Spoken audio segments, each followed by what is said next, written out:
I've changed out the bit in the chuck of my cordless to be a screw point.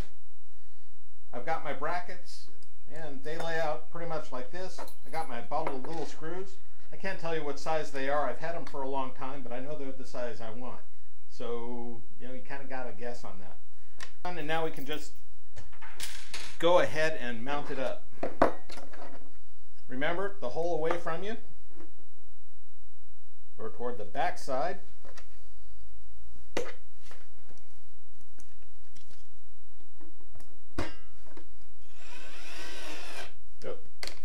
Since we're working with presswood here, we want to make sure we've got a light setting on the clutch of our cordless.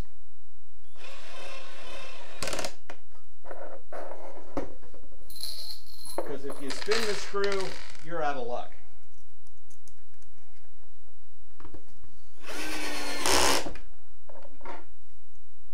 In this case, this is a Drill Master, a Harbor Freight screw gun. It's got 5 settings. I've got it sitting on setting 2. So all our hardware is now mounted. Now I got to flip it over, and I got to countersink the holes for the saw base. Now there's 2 ways you can countersink. You can go buy yourself a set of countersink drill bits, or just countersink. Once again, I got mine at Harbor Freight for about the same cost as my 3/8 drill bit. But if you don't have one of these and you got one of these, you can use your 3/8 drill bit right up to the shoulder. You don't go any deeper than the shoulder. You just drill up to the shoulder, and that'll be deep enough to hide the head of this flathead screw. I'm not going to use this. I've got these. I want to use these. So I'm going to flip it over.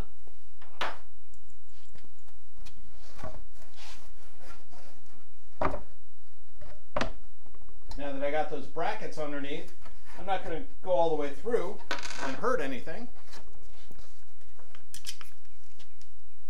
See, we did get a little bit of tear out in the melamine, pardon me. But that's okay, because that tear out's going to go away here fairly quickly. Now, this has a depth collar on it, and it's set to a little bit deeper than the head of the screw. So all I have to do is drill down to that depth collar.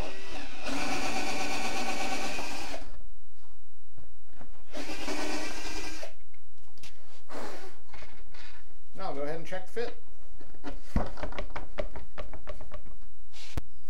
Here we go. We've got all our pieces drilled.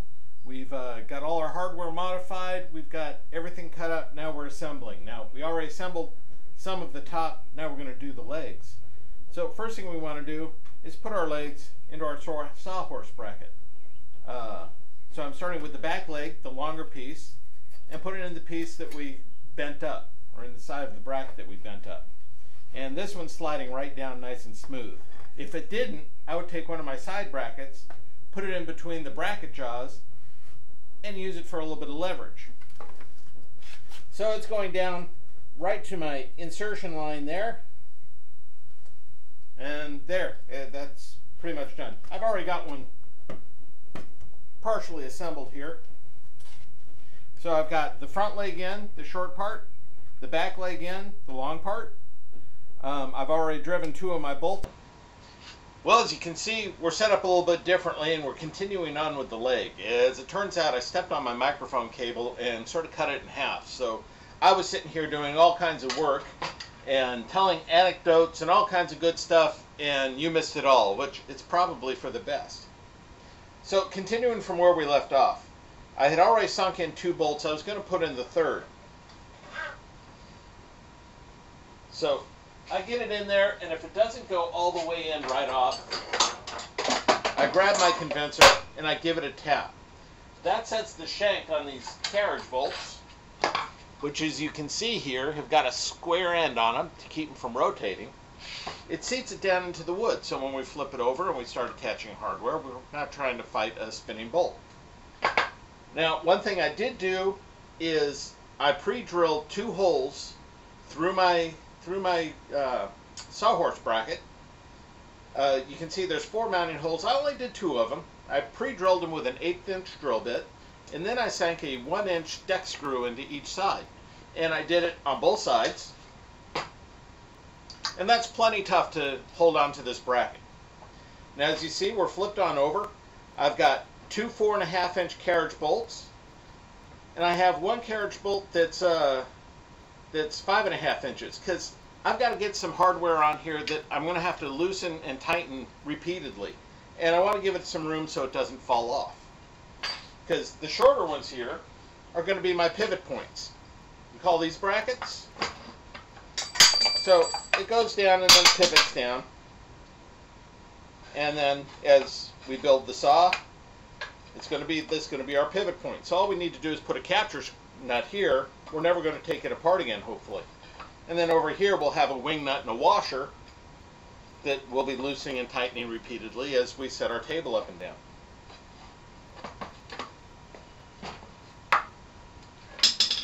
So we got our hardware into our leg. We've got our securing screws into our bracket. Now we need to put our two legs together. So this one is going to be on this side. This one that I've already assembled is going to be on this side.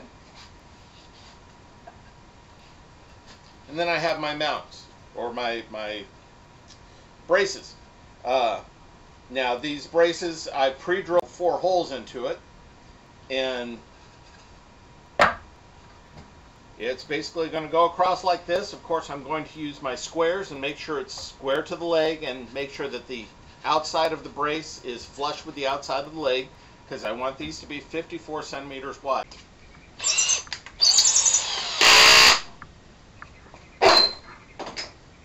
So here we are. We got our braces in place. We've got our pivot bolts in place. Now, I made a mistake earlier. I said 2 4.5s and 1 5.5. I was wrong. In each side I've got 2 5.5s and 1 4.5, because there's only one pivot point. These are both tie-down points. Now it's time to put the top on. And here we go. We just slip the top underneath the backside, because the backside is where our pivots are. And our pivot holes, once again, are on the back side of these brackets here.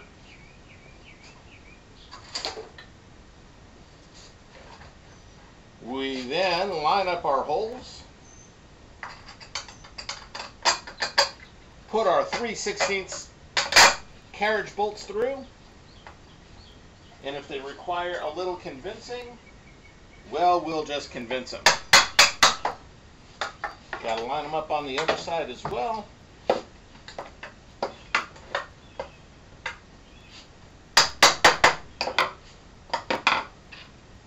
Okay, now we got both bolts in. We're going to put our washers and capture nuts on them, and we'll be able to pivot this table all day long, not a problem.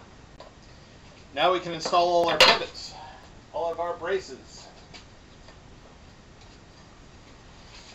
So I have one on the bottom. I have one on each side on top. Now notice I've taken my Surform and ground down the corners on these so they're kind of round, and they give me clearance from the 5 millimeters of space I need here from the screw heads. So let's see here. That one goes there. That one goes there. They'll both get hardware to allow them to pivot.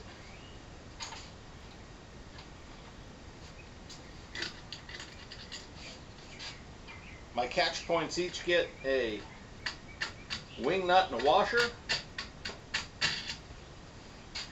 And then to top that off, I'm going to purposely mess up the last thread.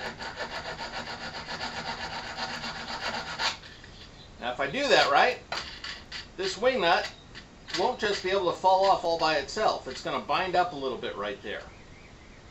And that's bound up pretty nicely. That way when I take it apart to store, I'm not losing my hardware all the time. So I'm going to go ahead and finish putting the screws, nuts, bolts, and all that good kind of stuff on here, and then we're going to inset the saw.